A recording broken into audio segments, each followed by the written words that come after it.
Nadia Catur Septiani, NPM 19410021 kelas 3A.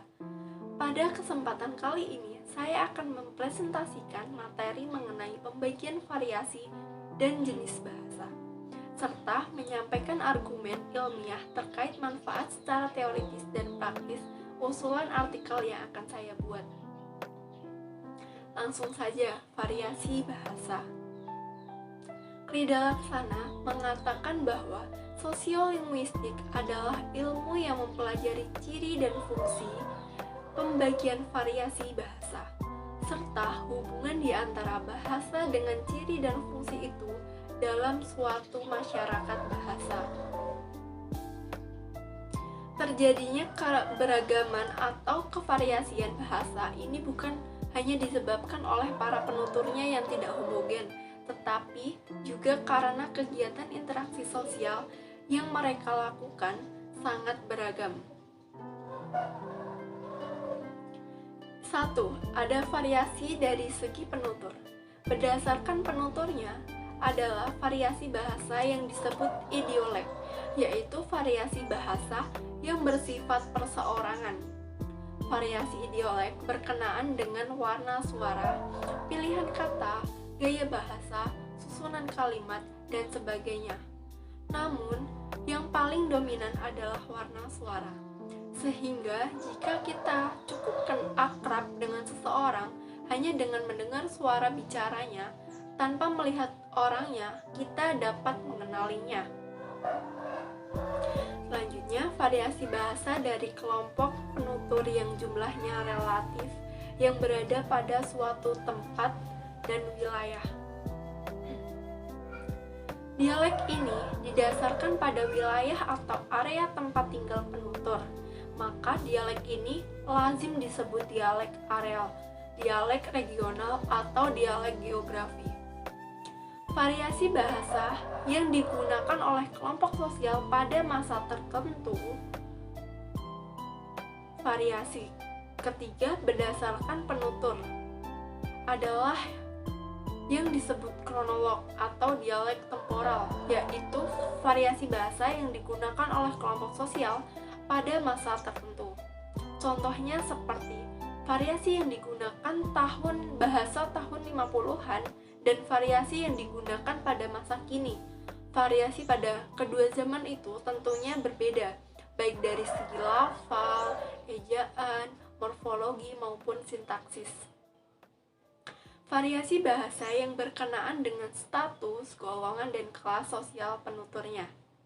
Variasi bahasa yang keempat, berdasarkan penuturnya adalah apa yang disebut sosiolek atau dialek sosial, yaitu variasi bahasa yang berkenaan dengan status, golongan, dan kelas sosial para penuturnya. Karena variasi ini menyangkut semua masalah pribadi para penuturnya, seperti usia, pendidikan, pekerjaan, tingkat kebangsawan, keadaan sosial, ekonomi, dan sebagainya. Yang kedua ada variasi dari segi pemakaian. Menyangkut bahasa itu digunakan untuk keperluan atau bidang apa. Misalnya, bidang sastra jurnalistik, militer, pertanian, pelayaran, perekonomian, perdagangan, pendidikan, dan kegiatan ilmuwan.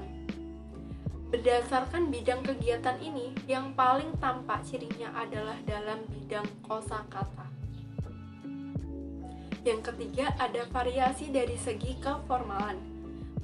Berdasarkan tingkat keformalan, Martin Joss 1967 dalam buku The Five Clock membagi variasi bahasa atas 5 macam gaya, yaitu gaya atau ragam beku, frozen, gaya atau ragam resmi, formal, gaya ragam usaha, konsultatif, gaya atau ragam santai, casual, dan gaya ragam akrab, intimate.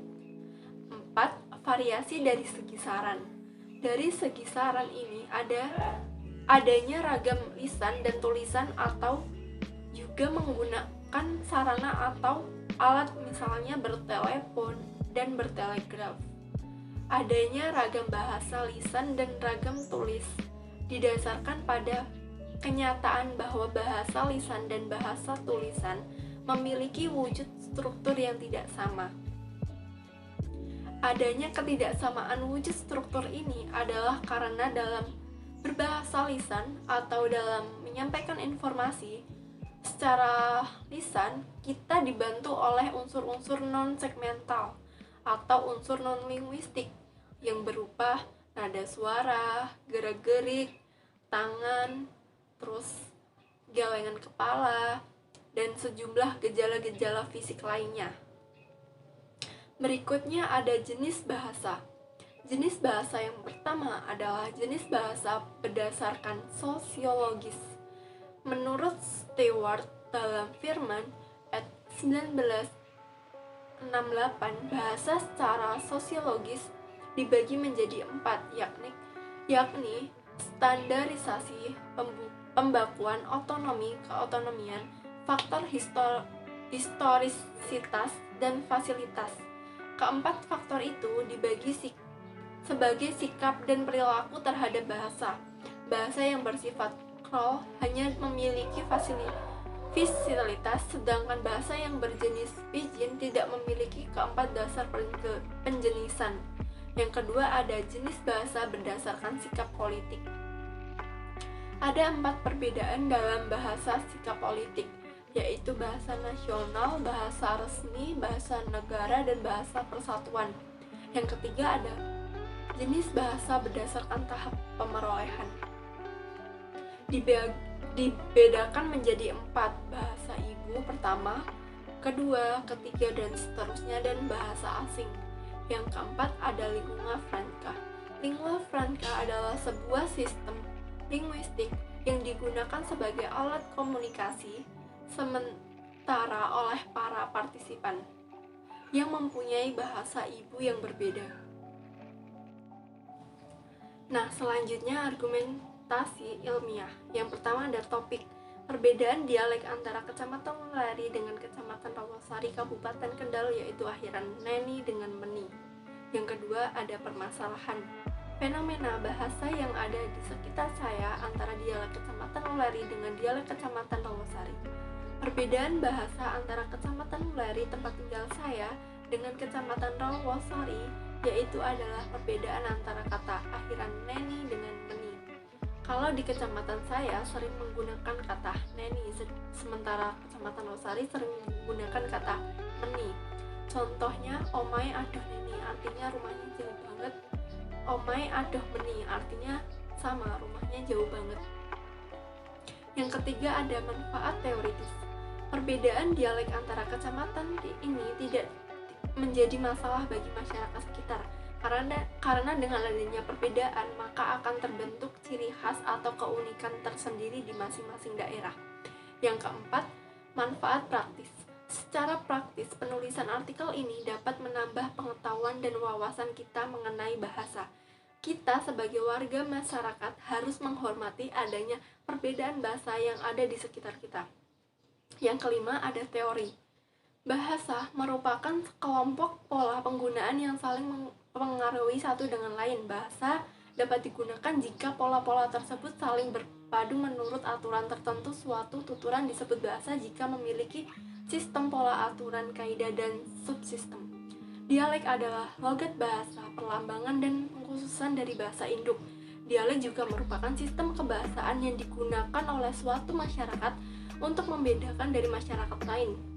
Jadi, jika setiap masyarakat ada memiliki perbedaan bahasa, tidak perlu dipermasalahkan. Itulah penjelasan yang dapat saya sampaikan. Semoga bermanfaat. Kurang lebihnya saya mohon maaf. Terima kasih. Wassalamualaikum warahmatullahi wabarakatuh.